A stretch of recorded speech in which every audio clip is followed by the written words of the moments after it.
Call there to go get tested for hepatitis B. Now let's cross over to Uganda, where the parliament there has urged the government to stock enough fuel ahead of the Kenya election, warning that Uganda's eastern neighbor could slip into unrest like it was in 2007. In a heated session chaired by Deputy Speaker of Parliament Jacob Oulanya, the legislators were assured by the State Minister for Mineral Resources Peter Lokeris that the country can run for 16 days in case Kenya fell into turmoil.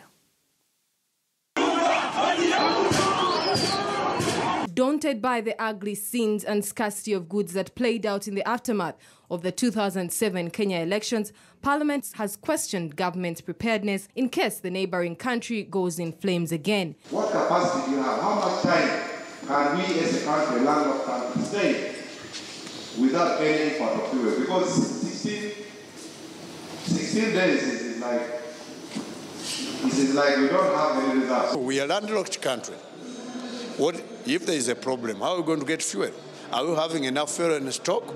We had to ask the minister so that he tells us. We can't get fuel apart from when we are importing fuel through Kenya. So if Kenya, they are going into election, then we need to fear. Those who deal in fuel sales will hold their fuel and then try to hike the prices. So the ordinary people will suffer in the end. So what we are calling upon government is to ensure that at least they stock enough fuel. In today's session, Chekwi legislator who doubles as State Minister for Mineral Resources, Peter Lokeris, rattled the House when he said the fuel reserves could only last the country for 16 days. Farm price would be slightly higher by about 85 shillings a litre.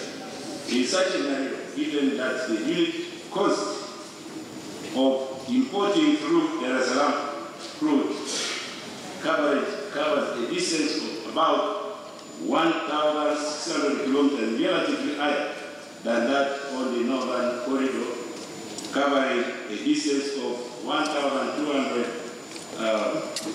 Besides the fear on scarcity of commodities, since Kenya is Uganda's major import and export route, the paranoid legislators also wondered government's plan on the safety of Ugandans who work in the neighboring country.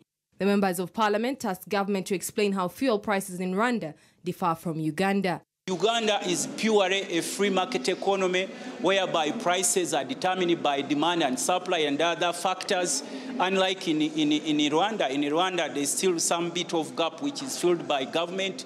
It wasn't purely privatized like it is in Uganda. It's upon the business people to say that maybe when they want to attract more customers, they can lower their prices so that they can increase the demand. Sometimes others, they can increase their demand as a way of maybe controlling their quality. Sheila Tusime Mgisha, Namayo Moses.